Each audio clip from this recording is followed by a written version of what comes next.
All right, everybody, this is the Nine Finger Chronicles podcast. I'm your host, Dan Johnson, and today, I'm not sure what direction we're going today. Might be just turned into a full-fledged BS session, maybe a buck story, maybe two dudes talking about hunting, and really that's what it is every time. But Mr. Zach Rentmeester, how we doing, dude?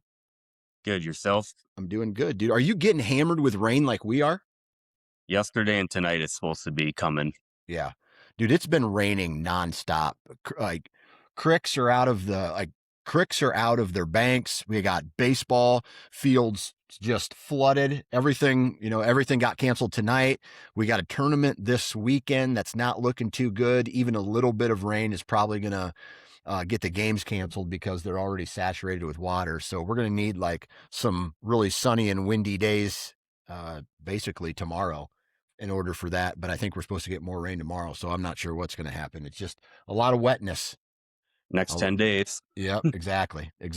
All right. Well, this is probably going to end in a BS session. And so I just am going to kind of shoot from the hip on this episode. This is one of those episodes where I reached out to the masses and I said, "Hey, who wants to podcast?" And you were like, "Dude, I'll do it. Let's do it." And we're gonna BS a little bit today. But before we get into that, why don't you talk to me a little bit about where you live and what do you do for a living? I'm in southeast Sheboygan, or Wisconsin. Yep. Between Milwaukee and Green Bay, about an hour each way. Okay.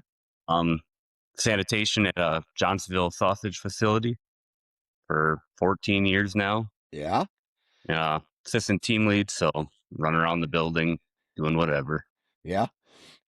I've done your job, my friend. Yep, I heard that was the WCP podcast. Yeah, dude, like third shift, right? You're a third shift worker, man. Correct. And then the thing about it is it's like first shift starts on time no matter what, right? Yep. And if second shift goes over, it's not like the sanitation team gets extra time necessarily to they want first shift to start when first shift starts, and that every minute over that time frame, then it's just like money that the company's not making, and they got it boiled down to a minute, and then sanitation always seems to get the pressure. Oh yeah, it's always sanitation's fault. Yeah, exactly. So did you always work at that same plant in the sanitation department for that long? Same plant up until about 2 years ago. I was doing something else in the building. Okay. Gotcha. Okay. Yeah, man, it's so for the listeners out there, in food manufacturing facilities, you got to take one shift off to sanitize the, basically ceiling to floor, and and clean everything. And so that way, when they make your food, then it's on a clean surface, right? My God, man, like I just, dude, and I don't know about you, probably you have a little bit better structure behind your position and who works for you and things like that. But I worked for a company. They were fairly unorganized. My plant was unorganized. There's just all these different power dynamics there. And dude, it just sucked ass. I worked every day. I worked every day of a month. It was nuts. Yep. 12 on, 2 off. It gets old. Yeah, dude, it sucks. Is the money worth it though? Some days, and it pays for the house. It pays for the non-resident tags. So. There you go. That's a win, dude. That's a win. Cool, man. Well, I share your frustration when there's frustration, and I understand you, my friend. So we're on equal terms, right now. Got to isn't bad days. Yeah, absolutely. And at the end of the day, any job that pays for the tags is a good job, right? Yep, plenty of overtime and plenty of vacation days, so it works. There you go. Cool, man. All right. Before we get into today's episode, I am going to send a huge shout out to the partners of the Nine Finger Chronicles. And I'm going to buzz through these real quick. If you are looking for a badass broadhead, most of their heads are still made in the United States of America. Go check out wasparchery.com. Mechanicals and fixed blades that absolutely destroy whatever you shoot at. I do have a discount code. NFC20 for 20% off. Go check out wasparchery.com. Vortex Optics. Here pretty soon, I mean, the beans and the corn, they're coming up and they're coming up fast. And it's very, very close to gravel travel season, is what I call it. And it's when you hop in the truck with your kids and some binoculars and you're going and looking for velvet bucks. We've already seen a couple cruising the back roads here with my boys. And so the beanfield season is coming up quick. So go check out Vortex's complete lineup of apparel. They got a badass apparel line. They have binoculars, rangefinders, rifle scopes, red dots, you name it, they have it. VortexOptics.com. Next on the list is Reveal trail cameras. A very, very easy to use trail camera. You scan a QR code, you download the app, and you have a fully functioning cellular trail camera. Very simple, badass app that pairs with them. And these guys are doing some great things. Very awesome product. Go check them out. Tacticam.com/cameras. And then last but not least, we have Code Blue Scents, real and synthetic deer urines, scent elimination products like laundry detergents, body sprays, those types of things. Go check out codebluescents.com and look for my favorite product. Let's see, how would I do this if I was a car or like a radio personality? If I was a radio personality, I'd go check out the Code Blue Scents Rope-a-Dope Mock Scrape Kit, and just like some cheeseball voice. But anyway, it's my favorite product, the Rope-a-Dope Mock Scrape Kit. Go check it out. That's how I do my commercials. That's how I get paid. Thank you very much for your patience, everybody. Zach, let's talk bucks. Do you live in Wisconsin, on the eastern side of the state? A lot of the people I talk with are from the southern or western part of Wisconsin. What's deer hunting like in your area? There's good quality bucks if they can reach that age, but Yep. pressure every private acre got someone in it, or you might get it where no, we like to feed the deer and watch them kind of thing. So there's those pockets where they could hide and stay safe, but other than that, there's a lot of guys. Yeah. So is that mainly because you're sitting smack dab in the middle of Green Bay and Milwaukee, and people are at some point have to expand out to try to find places to hunt? That and just in Sheboygan, that's a pretty big city, and Yeah. everyone kind of was raised the same way. It means that you're hunting, fishing, or we got Road America, so there's racing, Yeah. but everyone and their cousin seems to hunt now, and you're losing private permission every year. Yeah. Is that because of like outfitters, or is that because of leasing? None. It's just my family hunts or my kid hunts. There's Yeah. no outfitters by us. You might get some leasing, but that's pretty few and far between. Yeah. Yeah. And so every acre is spoken for. Like, are you on family farms? Do you own your own property? What's your scenario? We have some permission pieces that my dad had 25, 30 years ago that we still can hunt, but Yeah. now they're getting sold off, or hey, my cousin wants to hunt, so they get to hunt, and then they bring a buddy and you kind of get kicked out, which Yeah. I get it. Yeah. Yeah. So do you have a lot of places to go, or have you lost property in recent years? Oh, probably in the last 5 years, we've lost quite a few properties, some amazing properties, but we still got those little 20 to 40 acre pieces, like three or four of them. And then there's public all around us. Oh, okay. So that's the saving grace a little bit, is the public. Yeah. Yeah. The one piece is 20 acres of wood, but probably 130 acres worth crops. And then right across the road, there's thousands of acres of public. Okay. All right. And so does that get hammered then throughout the year? Does the public get smashed? Bow season is pretty busy. I mean, that Yeah. end of October, November, but gun season, the one opening day between the three parking lots, I counted 54 cars. My Lord. At that point, like a guy like me, I drive by that and I go, I don't even know if I would feel safe going in there. A lot of it is so thick that it's kind of scary. You don't know where people are. Mm-hmm. You all have to access the same way, but you could come in from boat in a lot of the places. So yeah, there's just people, but most of your shots might be 30 to 50 yards how thick it is. It's just cedar Okay. swamp, ham racks. which makes it good, right? I mean, that's the reason people are there is because it's so thick. And when you have an environment like that, I'm guessing that some bucks slip through every single year Oh and yeah, people are pulling some decent ones out of there. if you can get them, yeah. Yeah. Yeah. Yeah.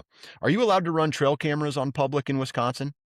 For now, yeah, we still have them where we can. So I got a Yeah. few out there always. Are you catching good deer? Yeah, Yeah. same deer that I might get on private, they'll be across the road, half Yeah. mile. Gotcha. Okay. What about what's the quality of deer like in your area? Like when you set out at the beginning of the season, what is your goal every single year? I mean, that 125 to 145, 150 might be the biggest you'll have all year, but one guy shot a 220 1 year, a neighbor shot a 175. So they're there. It's just very few in between. Yeah. Yeah. So, do you feel like it's getting harder every year to run into? So, I went through a stage in Iowa where, dude, it was stupid the amount of deer. And when I mean deer, I mean, I think I had the one year I was chasing like 7 deer over 170 on a at that point it was 3 different farms that I had access to. And like I was seeing giant deer. I was seeing like the amount of deer that were like 140 and up. I probably had 25 of them. It was like there was multiple years where it was like that, ridiculous. And then every year it seemed to just drop down to where I haven't had a Boone and Crockett caliber deer on any. Well, I take that back. 2 years ago I did. I had one, and then the other, like, I've had one deer in probably 6 years that were Boone and Crockett caliber whitetails. Outside of that, dude, it just the quality seems to be going down even in the state of Iowa. So, or at least on the farms that I have permission to be on. What are you seeing as far as quality? Probably the same. I mean, Yeah, 10, 15 years ago, you'd have multiple shooter bucks. yeah, And now it seems like you find 1 to 3 that you'd be happy to chase all fall between private and public. yeah, yeah, You and always get that flyer buck that no idea where you're from, there for a week maybe and never to be seen or heard again. yeah, yeah. Um, so you're getting into the north central part of where do you hunt north central Wisconsin then, or like in that eastern side of the state? Right along Lake Michigan, up 30 minutes along the side of the Okay. state there. Does that body of water ever influence the weather patterns at all on your side? Oh, I think it does get some weird storms or just winds are constantly switching between Michigan and Lake Eagle is Yeah. right in between. There'll be days winds coming from the east, and then a minute later it's for the west 5 minutes. So it's like you kind of just shooting yourself in the foot, hoping it stays one way. Yeah. Yeah. And so are you more of a archery hunter? Are you a gun hunter? Do you do both? I do both, but if I had to shoot one, I'd rather shoot with the bow. Yeah. Yeah. Been hunting since I was 12, just turned 35 a couple weeks ago. Yeah. I've been Uh, doing it for yeah. I heard some guy on the internet, right? The internet talk about Wisconsin. And I don't know. And I want to ask you because everybody seems to think like Wisconsin was number one in the state for giant bucks at some point in history, right? Like it's at some point, Wisconsin was the big buck capital of North America for whitetails. And something happened over the course of time where they've continued to trend down. Maybe that's a little bit of the CWD issue in certain parts of the state. Maybe it's rules and regulations in certain parts of the state. Are you? My question to you is: are you happy with the rules and regulations for Wisconsin, or and have you seen a trend downward in quality, not just bucks, but hunting in general? oh, I'd say hunt in general for sure has gone down. Probably 15, 20 years ago, you could use rifles. It was always just shotgun during firearm season. Crossbows were kind of like you have to have a doctor's note or some kind of injury to use them. Now, Mhm. any 20-year-old can go out, buy one, and use them. Just the population itself has gone down. You used to see 10 to 15 deer a night. Now I'm happy to see two or three if I'm in the right spot. Yeah. Yeah. And why do you think that is? Why do you think it's, in your opinion, trending in the wrong direction? They say hunter numbers are down, but I think they're way higher than at least around where I am. Yeah. Now I Yeah. think that I'd go out, buy a crossbow from off the shelf to get more guys out. We're just gun hunters. I mean, everyone that I knew growing up, as soon as you were 12, you were in the woods. I don't know if there's a bigger age group now hunting before like my grandpa and my dad were. Hmm. Yeah. And then western side of the state, that's all bluff country and outfitters. So I think the numbers are still there for giant deer. It just, I don't think people shoot them as much because a lot of ground is leased up. Yeah. Um, do you think there is a non-resident, like, do do you has there been let me ask you this question. Has there been a buzz like Missouri is thinking about going to a draw system? Other states are thinking about, you know, dropping the non or the over the counter tag, getting in a lottery system so non-residents have to buy preference points or get into a lottery or apply for their tags. Do you see or hear any buzz about Wisconsin doing that? Not that I've seen or heard. We're probably the cheapest state in the West to come to deer if you want to come shoot anything. Yeah. First fire's $80. Yeah. For a non-resident tag is $80 to get a Yeah. tag. And then it's like 160 every time after that.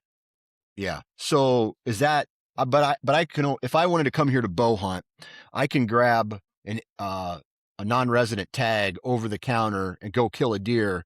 And then, but how many bucks can you kill in a year in Wisconsin? You could shoot with the bow, and then our gun season in the Saturday before the Thanksgiving, get another buck take. Okay. So you're a $2 state. Yep. And you Yeah. could shoot probably as many does as the tire will give you. Yeah.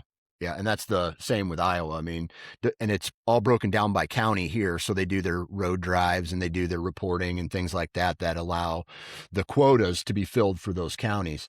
Do they have anything like that in place in Wisconsin? Yeah, we have our different districts, but every time you shoot, what county, what you're in, Yeah. so they keep pretty well, but what they do is information. I don't think we need as many doe takes we get here where we are, but every year, Yeah. Um, let's see here. I honestly, Zach, I'm not sure whether to continue this podcast or not because the the jumpiness is coming in and it's starting to become hard to understand like the flow of the conversation because it's like you know what I mean? yep. Am I have are you am I sounding like that to you at all? No, you're really good, Okay. but I Yeah. can tell leg in the movement. Yeah, there's a little bit of a lag. Like the movement's fine. It's the audio, right? Because um, if I'm hearing, I don't know. I think what I'll do is we'll just finish it, but there's a chance that I may not ever use it because No, the that's fine. audio isn't working. So okay, so I'll edit that part out. But all right. So are you happy with Wisconsin and how they make their rules and regulations every year, or is there something that you would like to see changed?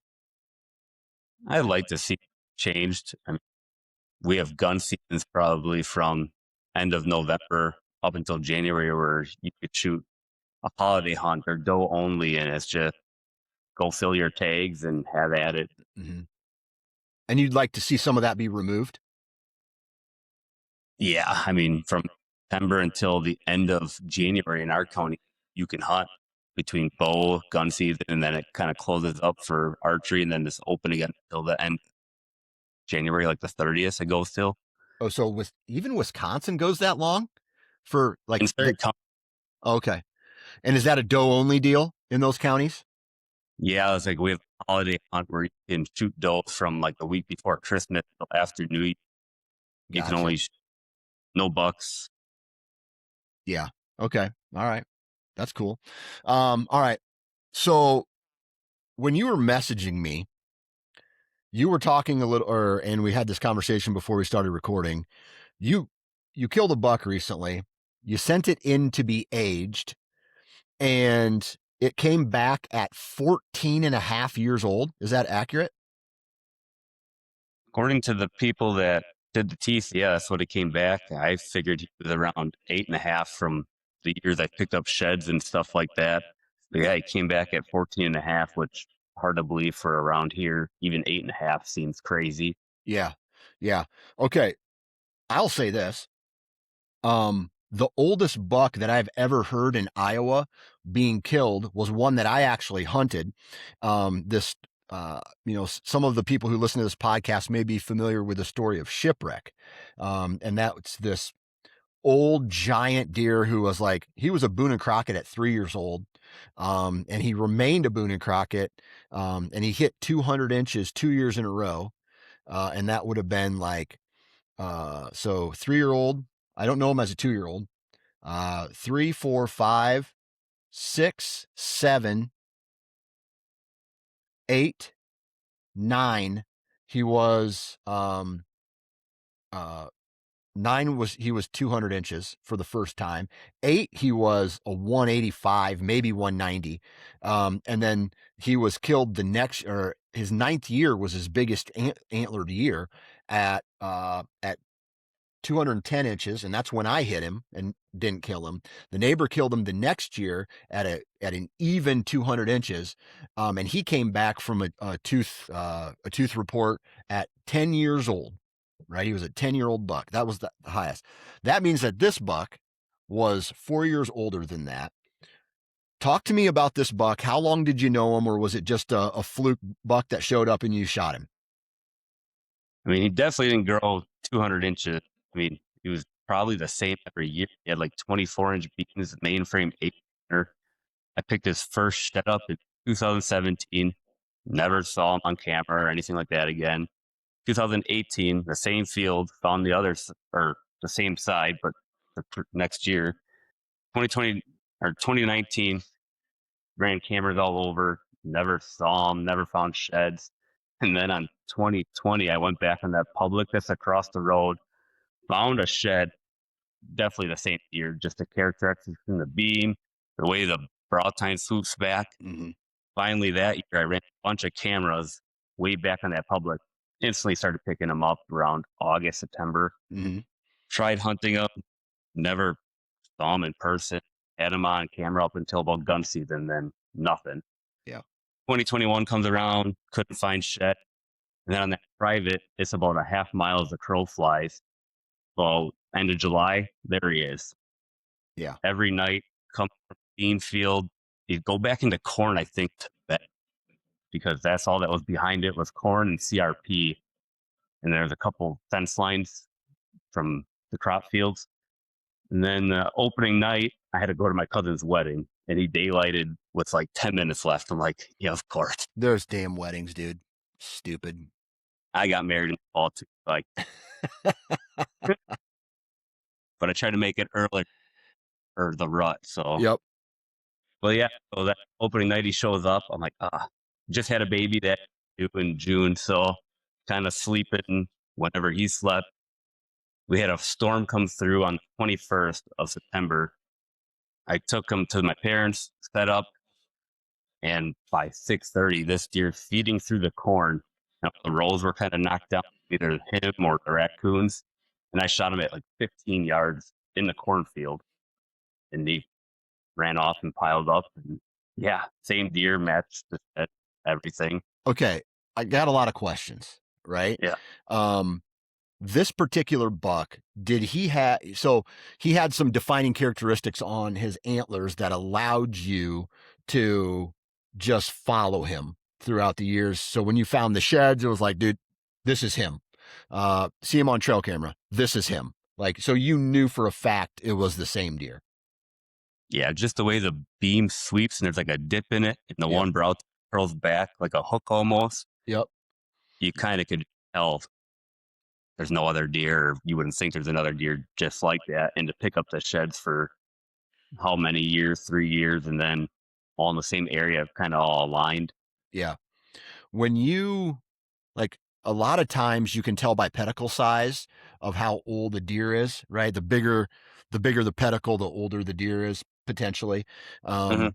And so when you found those sheds for the first time, were you able to look at the pedicle and be like, this is a older age class deer? Oh yeah, compared to some of the other sheds you find, or just can Yeah. tell. He was 3.5, maybe 4.5 when I picked up that first shed in 17. Yeah. That's why when I killed him, I figured he was 8.5, maybe 9.5. Yeah. Yeah. And But so you found the sheds, and was this buck like instantly on your radar to start hunting when you started finding those sheds, even though you kind of didn't know anything about him? well, where I found the sheds, I just had permission to turkey hunt and shed hunt. Yeah. So it's not far from the private or the public, but I just never really thought about going back in the public there because I had private. Hmm. So probably 2020 was when I finally started dipping more into the public around by us. Gotcha. Okay. So you found out about him on private, and then you found his sheds for multiple years in a row. And then you started making plans like what, year three of knowing about this buck in the public, or year three or four? Probably year three. I mean, the Three. private I can hunt across the road and never had a picture of him once. Okay. And then yeah, that one year I found the shed on public and was like, this is where you got to be. If I don't get him on private by me, but I'm finding his sheds in this other egg field every winter or spring. Yeah. Talk to me a little bit about the route that this buck was running throughout the course of a year. I honestly think so. Between where I found his sheds and the public, there's another big chunk of private that this guy has food plots, all nice, but it's part of that public swamp. And there's a lot of places he could hide. So I don't know if he just tidied up in there. I mean, the public goes for miles, so there's plenty of room to run. But the year I shot him, he'd be coming out of corn every night and going maybe 300 yards to a bean field. And then in the morning, 4 o'clock, he'd coming from the beans. He was going back towards that cornfield. Gotcha. And you had enough like trail cameras out on the year that you killed him to put together like a really good pattern of where this buck was coming and going from. Oh yeah, I felt confident. I mean, as much as you could that Yeah. he's the same thing every day or every other. He was coming from that corn, going to the beans and returning every morning. Yeah. And just at night, I killed him with a storm. It probably lifted around 1 in the afternoon and got in there. And yeah, six Gotcha. o'clock. All of a sudden, here he comes through the corn. Yeah. When you got your first pictures of him, did his body look like an old buck body? He looked like an old dog. Like it looked like it hurt to walk. Like you almost felt bad. Hoof. I don't know if anything matters with hoof, but they were just super long. Like looked like overextended toenails almost. Dude, I had a buck. Dude, there's something about that. I I don't by chance were his ankles infected or swollen? It looked like a normal ankle and then just a big knuckle almost like a Yes. baseball side. Yes. One of the oldest deer that I have ever documented on trail camera was this buck that I named after my best friend. Maybe you guys have heard me talk about him years ago on this podcast. I named him Ryan Iberg.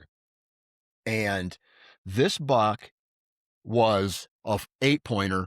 I mean, he was out wide. I'm guessing at max his inside spread was like, um, dude, 27, 8, 9 inches. Like, dude, I mean, wide. Like his main beams didn't come back together. That almost like they just kept going out wide, big, wide, but maybe like short tines. Right, his biggest year I have him on camera, he might be 130ish. Right, 135 maybe. Right, huge body, old deer, documented from several years, found his sheds, very his his G2s would come like up and then in and then back up. So it had this little curve on the back on the G2 that was very noticeable. And so we found a lot of his sheds throughout the course of his life. But this buck, as he started to get older, we noticed this on the ankle of all of his ankles. They were swollen, big softball size, and we're like, dude, he's gonna die. Next year he shows up, and his hooves were kind of almost like those elf shoes, kind of curled back up in.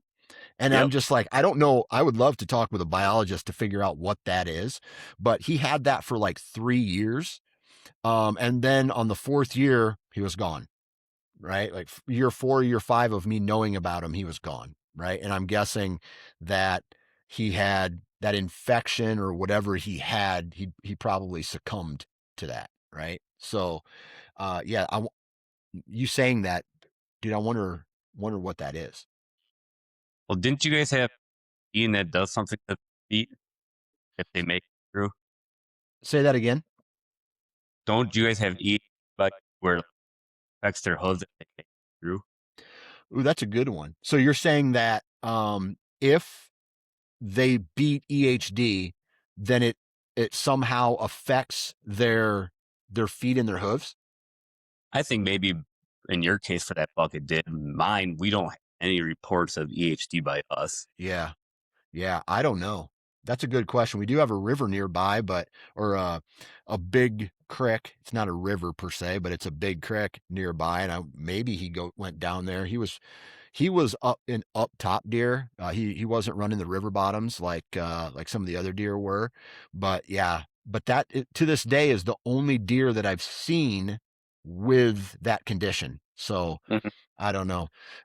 Okay, so he looked like an old dog, big body. So did that did that change your like when you found his sheds? I'm guessing you guessed an age on him, and then when you saw the pictures, did that age estimate change when you saw him on the hoof? Oh, it definitely was like, yeah, I thought I was correct. Like just the way he walked and just Yeah, he run down almost. yeah, But it brought neighbor the year I killed him sent me some pictures across the road, different direction. And that year in 2020, he looked like a bull, yeah, yeah. just big ear, fat. Healthy. Oh, very healthy. Yeah. And then when you shot him, he looked worn down. Well, it was early season, so I mean, just he had that nice summer coat still, but just a long deer, and his face just had scars in it from Yeah, probably or branches. yeah, yeah. So then, so what year of all the years that you knew about him, what were his antlers the biggest?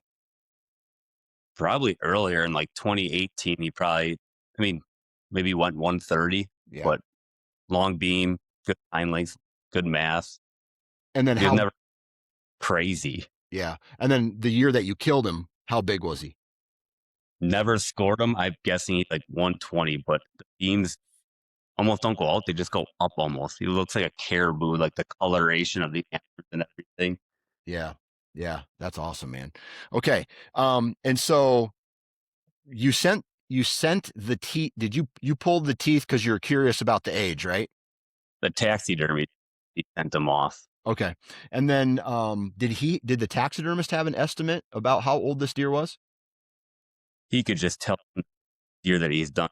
It's an old deer. He also saw 9.5. Yeah. Okay. All right. Um, and then so an old buck, you knew he was old, and you were just surprised that he was roughly 4 or 5 years older than what you thought he was. So when you actually started getting him, he was already an 8-year-old, right? Or something like that. And then I eight think or when I picked first sheds up, he was probably 4.5. And then when I killed him, I figured he was around 9.5 or 8.5. okay, so that's what you figured. But Yeah. but when the data came back and the Oh, whoever yeah. aged his teeth said, okay, he's a 14 and a half year old, Yeah, which blows my mind that a buck in Wisconsin on public land lives that long, right? I totally agree. Like 14 years of not making a mistake during a 2.5 month rifle season blows my mind. And to think like he was probably born when I started high school was even crazier. Yeah, right. That's funny. Okay, so 14, he's 14, and then so you killed him at 14, which means that he would have been 10 when you initially found him, right? Yeah, 10 or 9.5, somewhere in there. And so he was still looking. Dude, this buck potentially has like hundreds of offspring, right? Like if like he's the king and he was breeding, if he was doing a lot of breeding, I mean, there's like generational bloodlines in that area of him of shitty antler genetics in that area, Pretty, right? yeah. It's fun. The one shed on public I found, there was boot tracks maybe 30 yards away in the Yeah, snow, and just how thick it is. I almost walked by that shed, looked back, and there it was in a bed, and yeah. someone else missed it. So he's like, you wonder how many you walked by out there. Oh yeah, absolutely. That's nuts, man. That's nuts. And so, um, what as you started to hunt this deer and as you started to put the pieces of the puzzle um, together about this 14 and a half year old buck, what what was this buck doing that you thought was different than your average whitetail buck? So just how he's made it that far. And up until, I mean, I found sheds in 17 and never to have a picture of him until 2020. And then even in 2021, it was like he almost had a plan every time. Like you could tell there was times he'd walk like almost loop the camera, Yeah, yeah, dude. like see I the camera but going around it. yeah, I strongly believe that deer know that, right? Like Oh, yeah. for some reason, man, I had this trail camera over a mineral site on a different farm that I had access to years ago, and there was this one deer would stop. He would get caught on camera one time every year, and I had no clue that he was there. The rest of the year, I thought maybe it was a summer pattern. So the one year, I was getting a lot of trail cameras stolen. And so I climbed the next tree and I pointed a trail camera down at my other trail camera that was where I had pictures, right? And so, long story short, um, I go and check that card after the season's over. And sure enough, that buck who had been caught on camera one time was still using that same 2-track path. He was just walking around the tree that had the trail camera on it.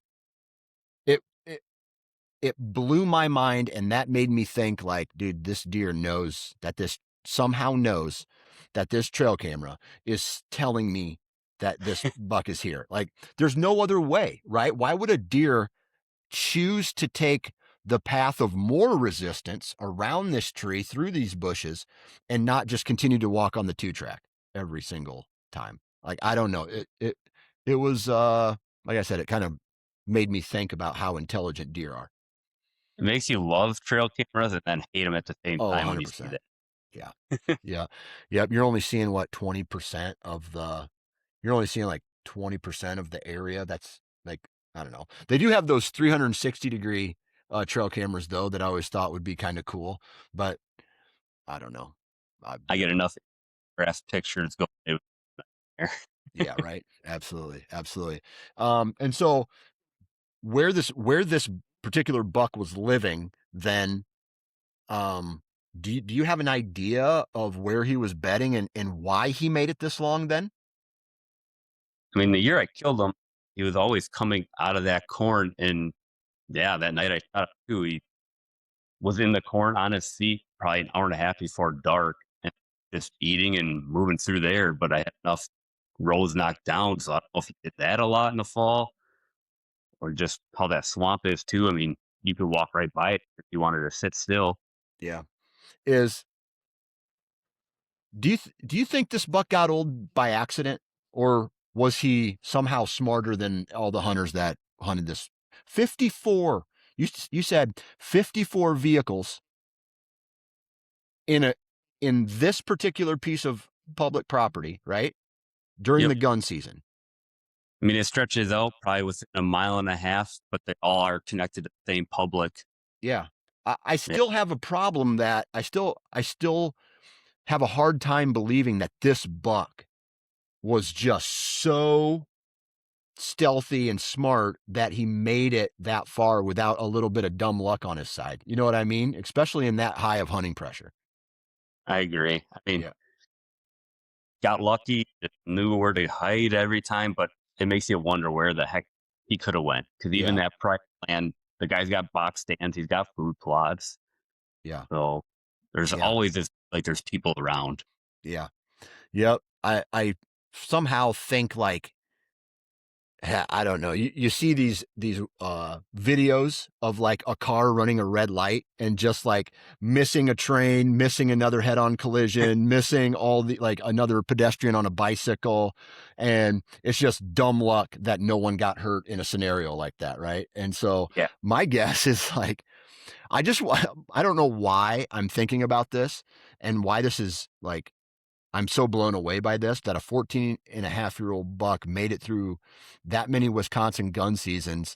It makes me think like nobody practices with their rifles at all. They're just like lobbing shots at this buck all season long, and he just somehow never gets hit.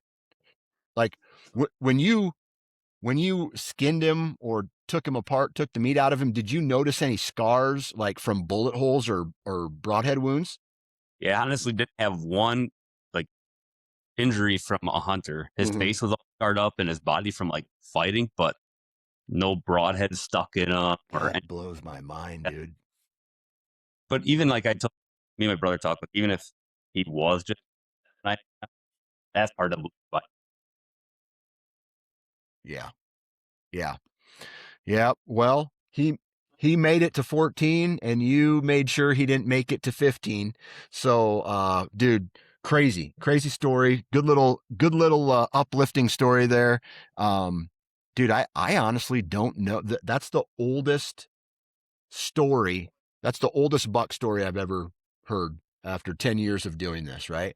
I've talked with wildlife biologists from the National Deer Association who have said that the oldest wild doe has been reported at like over 20 years old, but not a buck. So um, that's crazy. So thank you very much for sharing that story, dude. I appreciate your time today, and good luck this upcoming season, man. thanks, you also appreciate it.